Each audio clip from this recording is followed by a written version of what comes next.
Wasona oli oli nei. Lo loto ya Yesu. Wa ia fa'aola ia te au. Ola ulea pese fou. Pese alelu. Alleluia olela. Oluanga oe Yesue. Yesue ole fa'aolama. Ai wa o li o li ai. Ole tau tō ngoa e la au. Lo uola ua whainei.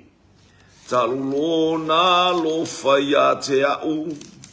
Ua muai mea lelei. Pese alelu. Alleluia olela. Olo wanganga oe. Hanganga oe Yesue. Ole fa'aola mai. Ua o. Li o li ai. Ia tupu ola mai. Sepa ma ua toto. O Yesu la vale pongai. Ola uami o fo pese. Alleluia. Alleluia. Olela.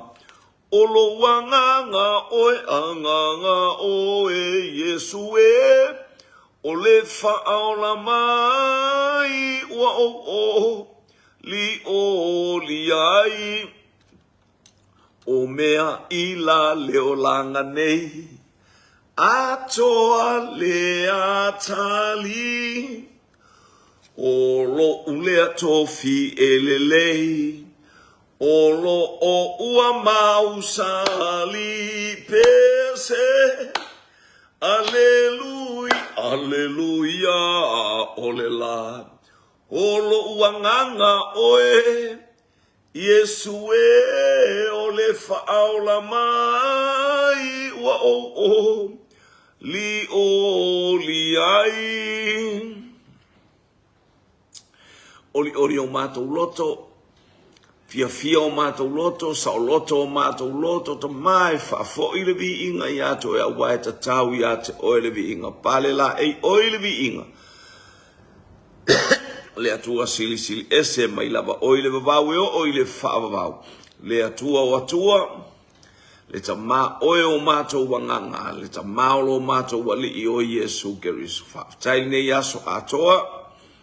Sa afia ngai o tangata matiu te mwhaiva mga aluenga o te lo wa taliu mai nisi mai ngā aluenga i tonu o lātou fale mo lātou ainga mātou wala au taliu mai fo i fale whai ngā aluenga lunga o ala tele vave sawia e whaftai ai o mātou loto i mātou fo i saile malu o mātou fale sa mātou lunga o le ala au wale whafo i mai o nai whanau ia o onga nai whanau ia o onga nisi o polo kalame o lo whaia fo i lunga o le vasa i lunga o le lau ele ele.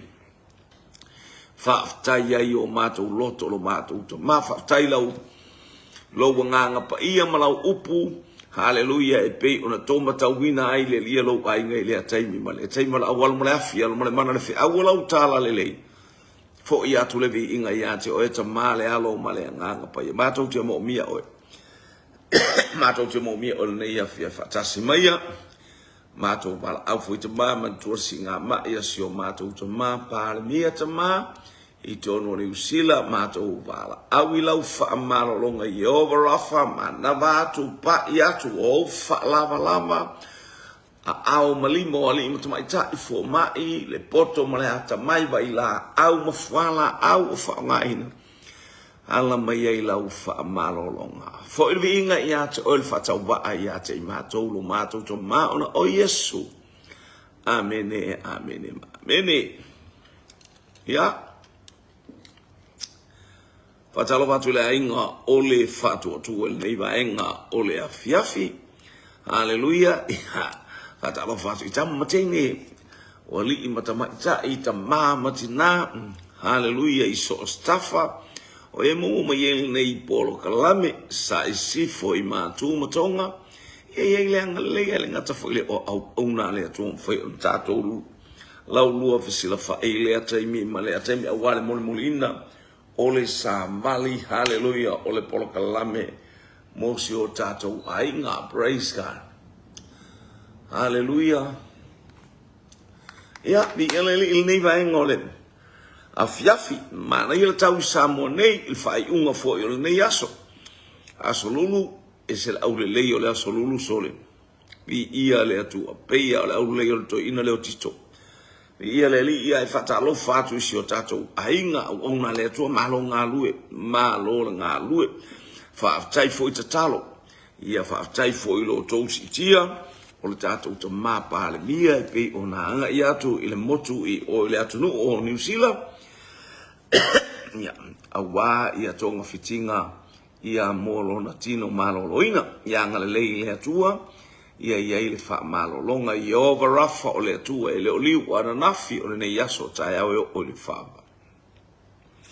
ale upo le atua le nei ia fiafi tatal no atua lau tal no atu le tau nu ule o Iakopo I patana rama ua tai manuia la ma le malanga le tangata haleluia pe va fa penal tato tai inga e fesoa ina le soifua mo tato wola ai le por kala me fa pitoa le atua I lo soifua mo wola haleluia o le lumana I manuia o le ngaluenga le atua o le lumana I manuia o le ainga o le lumana I manuia o lau whanau lai ate oe pēna o whaiatu tele tangata e fia o I fea haleluia e tala noa I le leai o se faa moe o se faa tuatua Pamatus pa I atato fa pe la tato tapen tau tio ai tato tele tau ta wala tu o tato te fa maua lunga ia tato tala ai on tato fa pe a fina ngalo ia ile tu esele mania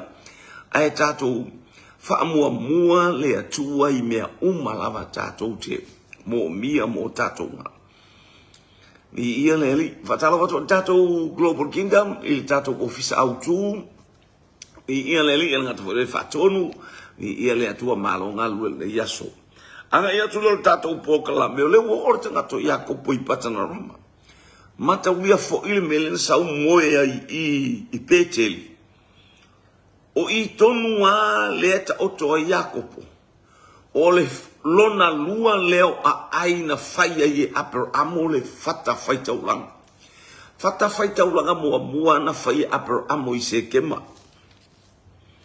il mtao po suma lua fai upu ono ma le fitu o le tusia fai na I se kema le fata faita ulanga tu so le ata o lo pule la e kua o fakuro pule la fai alo pule la e tele tau fa pe se fa au uso kofi fa fi au pe se fa o no just humble yourself before God believe in God tali tonu ile atua lale woto tuliane Abraham ala wo mata taka me Abraham la mai le mana yo fa ta inga le te fa I lungo lau fa na ma lungo lo au ainga lale wano foi le ainga ala le to tuli te malwa la wala unga ole to le la unga usitia wa le dinga haleluia ole fata faita ulanga o ba ava te ya o tusira pe ole o te ya ta o pesumal lu tu fai pulale ono o ia to fo ya per amo ile nu o ile mea e ia se kema ile aluna more ia ole aluna more ole akole la au saya kana na ile anu ia ona po ia saya kana ka o kanana au meuli io e mata uli o tamauli o kama yang foi el tala noa ya hamu e malaya kanana ya fa ele ngala mi o hamu ai aluai le palasia ile le fa malaya ya kanana io taimilani po le anga o laua mio I lau e fai ele palasia I fua le ulu o le samana I lau whanau you are your mine motos you maniania your own nifo Ai oe mine moto mania nia unifo.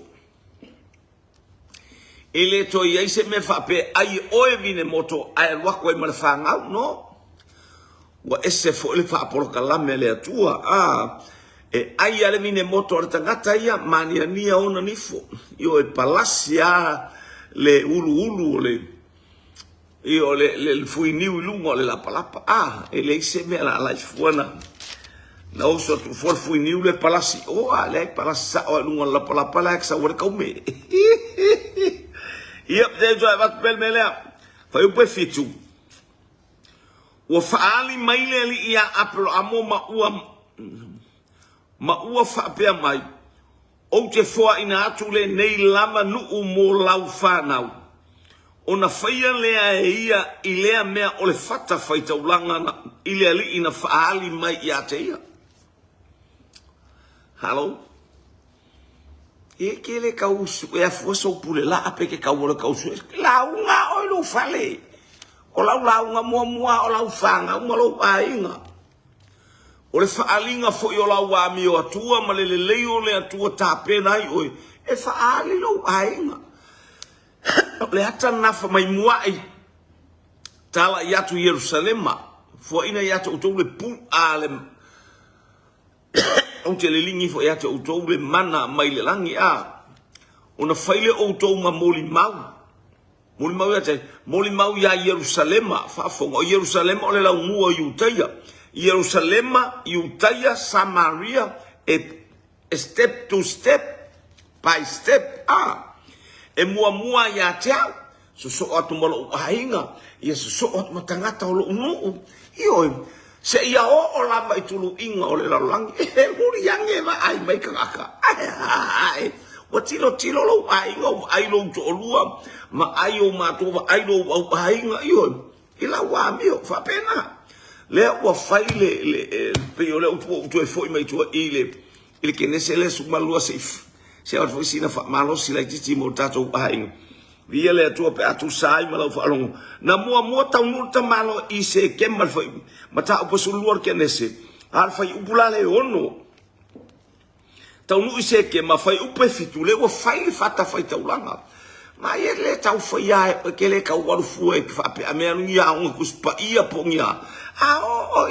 ita oto le ma au mai le malama fale atua tatou te malama ai i le feaua le atua faile ele o se fai feaua peramo ele o se osi taulanga ele o se fai launga ai to ilo na faatua this time le kaimile o kako iai e aona e talia Yesu e fai mali ma faaola yo tatou wolanga tire kau e ilo mai ia tangata o tangata manu malolo wolanga e manu malolo wolanga e manu malo so se mea tatou te ia ile ataimi ma le ataimi e ilo mai ia tangata le manu malona e te samali ai taleanga tatou wolanga sa tatou whaapuru sa lau solo tatou wolanga aisa langa mua tatou whaaletino e moi fu isa tatou lole to tatou te oi au fai pese alotu haleluya sa tatou wanga mai ai au noa mas tatou malama ile atua ai ina o whaamanuia mai le atua e ala i lona nganga pa ia whaamalingi mai e ala ina ua hambo i o sal ua whaamaua lalolo loto maloloto aku wa ai lo ai amatama ya oi malo ai ngai kele ka walu fuengi ia la na bota to falo mo tu spai sa wa abo faile fata faita ulanga what's that about hallelujah what it means of that fata faita ulanga ioi ia le atua praise God ole ko if nana esa wa oe o le afiafi wa matan fa manuia le to yo tato loto le tama e o ma wa kai ole io ta o foi se aso fo palasi ina iwanga ki apa ko suar pessoa pe o le ua es te no le le pese le kai bi male kai e te ave ai lau whaaftai i le atua, whaaftai ato ai lo wainga whaapea lau whaanga para me pese palasi mai o wanga, wha mai tu se i sei e lima sumali me pe fui o le kiona e palasi le whonga ele. O le ata o le anga pa ia palasi mai o tatou, po le upu o le atua e palasi mai o tatou loto. Vai ele tupu ane ai le fatu mātangofie. Tātou te whaalongo i whaamanuianga le atua i to tonu o tātou lava loto. Ona tātou vivi i le atua e leo nu. Whaipula le valu so kango au kia o ele whaipula e valu. Valu. Ua tu ua foi e ia lea mea apero amolea. O le mea foi lea ka whai e Iakopo. Hallelujah. O le mea foi lea na whai Iakopo na ta upa tōsuru lima. Wa umana sau Iakopo o tōsuru whaa. Le wato e foi mai Iakopo le ialu tatou talanga ia Iakopo. A le wato e foi mai Iakopo ila na whainga malanga. Hallelujah, le tau mai Esau tu ualo Esau Iakopo wale alu mele alu Esau. Fatu mua ese o muri atu. Io ina sau le Iakopo sau anga i se kema le na mua tau no mai ia Abraham. Uma se kema aya nga i mai i Peteli.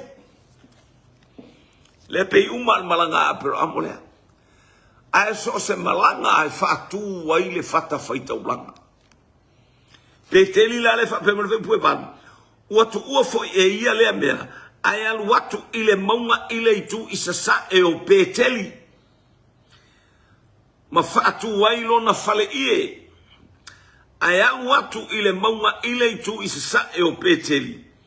Ma fatu wai lo na fale ie. Ei lona i tu i sifo o Peteli, ai lona i tu i sa e o ai, ua ia whaia fo i le fata whaita ulanga, i le ali i le mea, ma ua mala au atu i le suafa o le li, o le mele whai whakwaikalo, mala au le suafa o le li, whape naro tatou wolanga a mata, whai a lau lotu ma lau whanau, whai a lau lotu ma lau whanau, e le whapea, e tōtou te leo whaalaina na o tō nai whaitolo. No. O le mata o lo loto i le li, o le tali tonu o lo loto i le li, o le whaamawalano o lo loto i le li. Oh, what a blessed family. O le aingo o whaamanuianga. Ia, o le aia le e tasi. Praise God. Lea o sa waita malo o. Na faatua i apero amono na fata faita ulanga. Hallelujah. Na fasi i apero amole le mamoe fai le taulanga i aiowa. Hallelujah. Mata lona awinga fape nale mata mai o lau whanau au fai oil tatalo. I te me te alu ai uta awa wa etuai mai wa. Hallelujah. Wa alu lou mafau whainga o lau lafo. Ia wai pongia mai ai le ala, ai no fuane ta mai tis fai le lotu. Nanga lau fata ita inga. Ai saula FC, wa fai se lotu. Ai fa pea mai ta mai te le ian fa ono e fuea lea. Hallelujah. Ah, mea tina na e fai. Io o laina mai ta mai te te fai a pea. E ao ana fata ita i fai ta mai ti. E ao na fata ita i ta mai ti malitina. Ia lele. Praise God. Umalola lau pol kalame ia fiafape nei, ona tu fo itar ki itar. Io e po mulai ta oto po la moe po la ferme nga kar ki kala kau fai malanga mai. Apenas me fai Abraham. Fai ai alona pure la. Ia ba ai fai ia ma fata ita inga. O ina. Ia lea, o tafe mai, o le grandson na le o le Abraham. Le utato o ye le mele o. Le o na aluatu le awala. Moe loa, le ua moe tonu ai lunga o maa iana. Fai ele fata faita ulanga Abraham. Hallelujah. Fata faita ulanga Abraham. Atau watu le au kanana atu soli lalo ma. Ka lepe lalo. Wafa pena ia le orang au Filistia watu tanu vai sa Elie el fanau wa Isaac o male au ona Abraham au ona Isaac ya lai Elie ya le vai alai Elia tili whaamaina ma tili ti ngai loto o le tangata le ngalue i le tangata fu iale le na tau whai da hofi ma whaapalo le mele te whaia ioi ai lango me mai le tua e te le popoli se mea le ai se mea te popoli ai ai whaamanuia lava le atua i ate o praise God. Ia le ali. Ele leile atua. O le ua moe la utama le. Ne alunga ilunga o. O le mea kongu ale nga osia ie. O pe teli le mea lea. Matau leo le grandson o Abraham. O i tonu wa na whaitau langai Abraham. Ale ua lakula kama lea moe ai.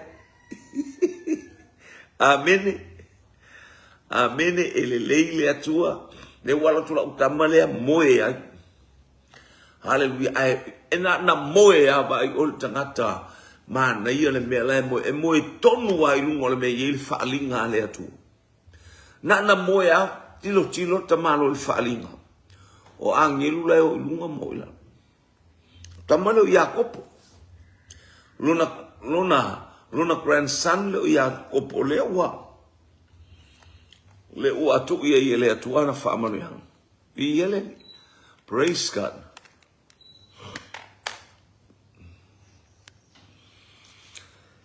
Lea walu le malanga.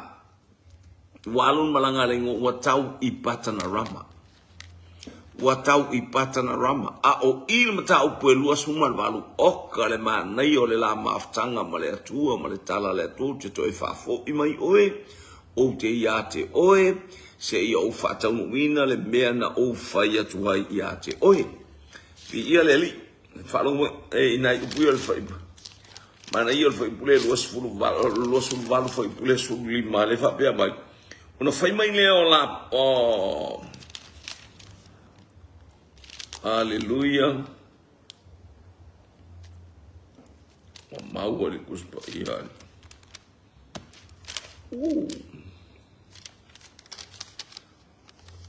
Praise God.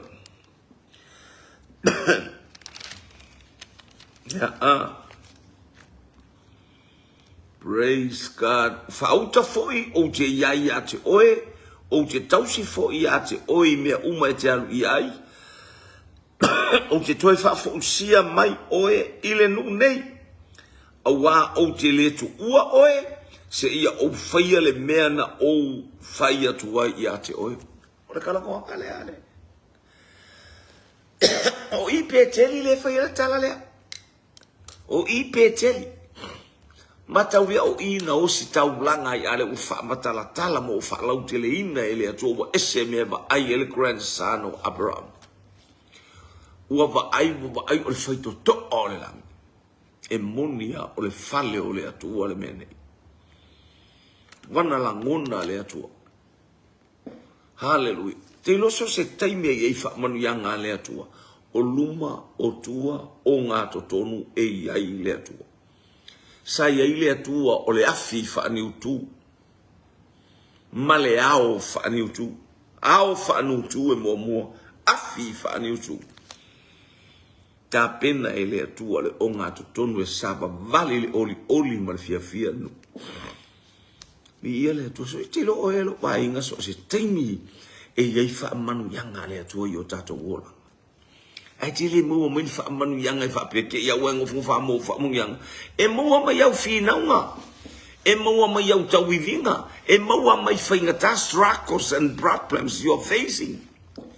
O mea wha pena tato te mua mai iai wha manu yanga ia. E le te iau e nopono wha te iau e manu ia. Ne ei se mea wha pena. Ai mo se me fa penga o le laki. A o le laki la ele tau nu se me na pauan me wa le manuia.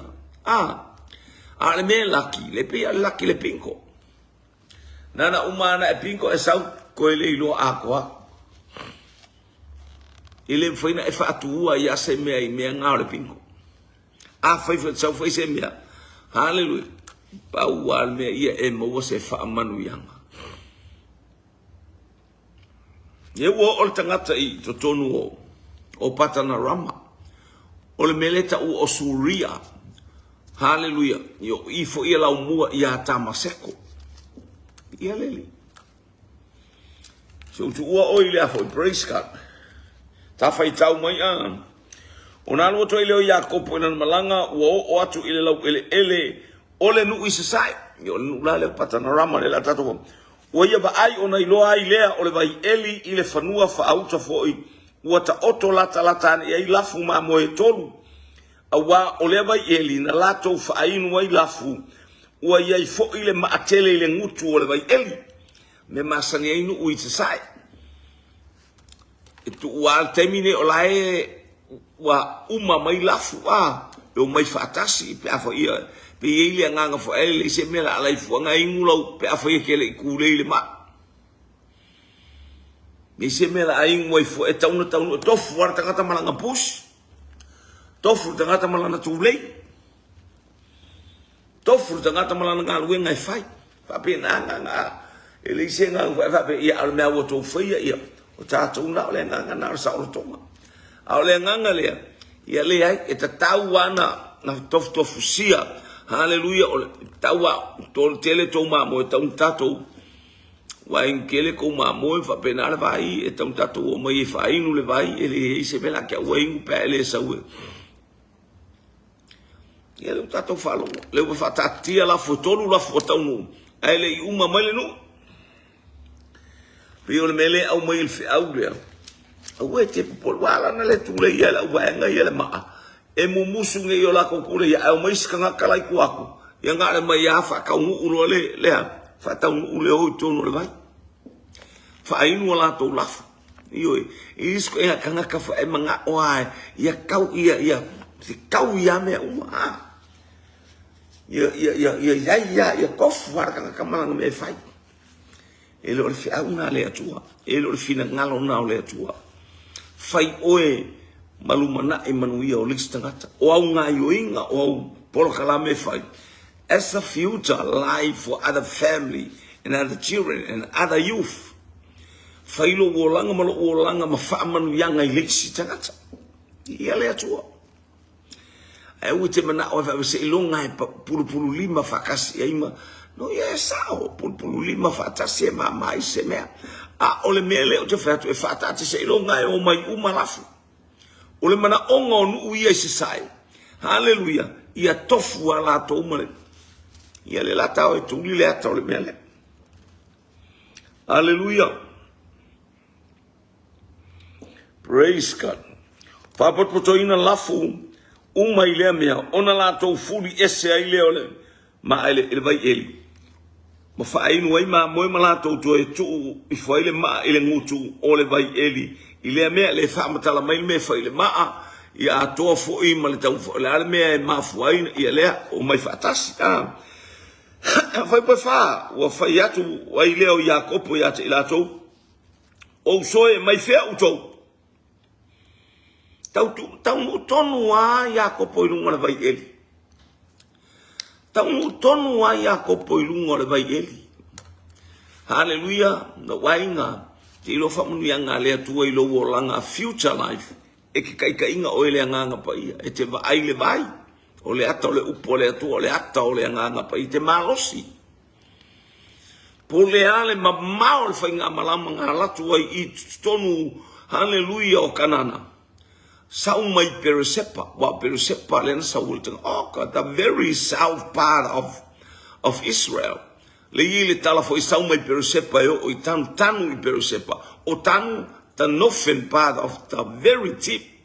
Hallelujah, the very northern part of Israel.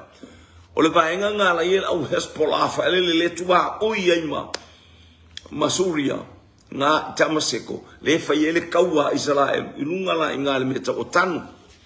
Le fa pēna I tāwita e pe o le saui ceremony to toi fo ilunga o maungosu. Pei o le sau mai tanu e palasi mai le o ngā tonu ma le mei iai ia Yerusalema. Hallelujah. To ifo I maunga o siona a wan poloa I o vai o iai le na whamanuia. O le ata o whamanuia ngā le atua e palasi mai lunga palasi mai to tonu le o ngā to tonu le nu. Ia leli. Praise God. Lewa tuli la tatou vava ayanga i. Hallelujah. Ile yanga yatu. Ona faya tu eleo yako pa yate la tou. O soi mai fea utou. Ona la tou fai mai le. Oi matou nei mai karana. Matau leo karana le na oti ai ia. O karana le na oti ai ia. Ia tara. Nau mai uro i kaltai ai mai no foi karana oti loa. Tulo ilunga tama lo oifo. Tulo ilunga tama lo o upper amo ina o toe falonga i siufonga le atua alu loa nga i kanana. Ai selmana i ete ina tato wile nganga pa i tau tonu ai lunga le vai. Ona faya tua i leo ka ona faya tua i lea o ia i ate ila tau. Wa auto lo e la pana le atali o nakori o le uso upper amo. O le atali ila o nakori e ngo ia petueli. Whanau le petueli le tamale ngo ia la pana male teini ngo ia Rebecca. Ne la tatou whaasolotu iau. Praise God. Le utau no manuiel malanga so se meri le atali mala fino le tua i tinga i whainga tā. Wa me tatou te sa ili ai mo tatou wawa e iai afutia iai fita ma whainga tā aya. Lenga o mele mo sa umi ele to le ata o Yesu Keriso. Hallelujah fa penta un file mu ma ya Keriso na fa na ma ya. Hallelujah alwatu o mail fa ortanga. Ia nga. E fa pena fo il tatou sa loto. Ai o sili il tatou sa loto ina o tatou talia. Hallelujah le missiona ma le fa na mai o Yesu il fa le povi. Lana missiona fa lave ai ona uso polona nu po ona tangata lele walato fa tau le la ele fa ngofia lele wa fa masino wa ta ngofi au mai tangata ese tutui Yesu ia lele fa pena fo tato o le fa tai inga io tato ui i tu langa a ao Keriso le li ma le fao ele le atua ono no fai mai ile o ia te ilato o malo lo ea ona lato fai mai ai lea o lo malo lo lava fauta foi o lo saulo na fine o rasela mama moe o no vinga na tau mai si awali i kau mai mama moe pa wale o le teini pa wale o le teini o le leo mama moe. Praise God. Wa yo tama uma tangata ia o le au poa uma. Praise God. Ava yo le fa moe le inu o ma moea a rasela. Ile awali ia a. Ia telefon tangata la fika inga rasela. Mana ia lo tamo e fika sa tangata fo ia ia se teini ngal. Hallelujah o le whana uma le afine o le atua. Hallelujah o le vavai atu ia na ngaluenga mamena te whai. Awa wa tato we fika tawai atu le au le lei tawai atu. Iona ofu tawai atu iona tautalinga. Tawai atu ilonga ofu ilonga pemuda. Ai ali mai o nga bae. Afa pena le wingo tato. E whaile ka avale ale kenge e ama. Fa pena le fikanga o tato umea. E mana ia la awali le fika ala o e fai fe au. Na ilo le whanau ale tamalo le o lapa na e ungoa masisi. E tatou te maua atu staimi o mua. Ne le saule teine. Na o ia la le saulo na fafine mana mamoe. Tatou tuli atu bea. Whaalongo atu Iakopo asole. Ea, ora kenge.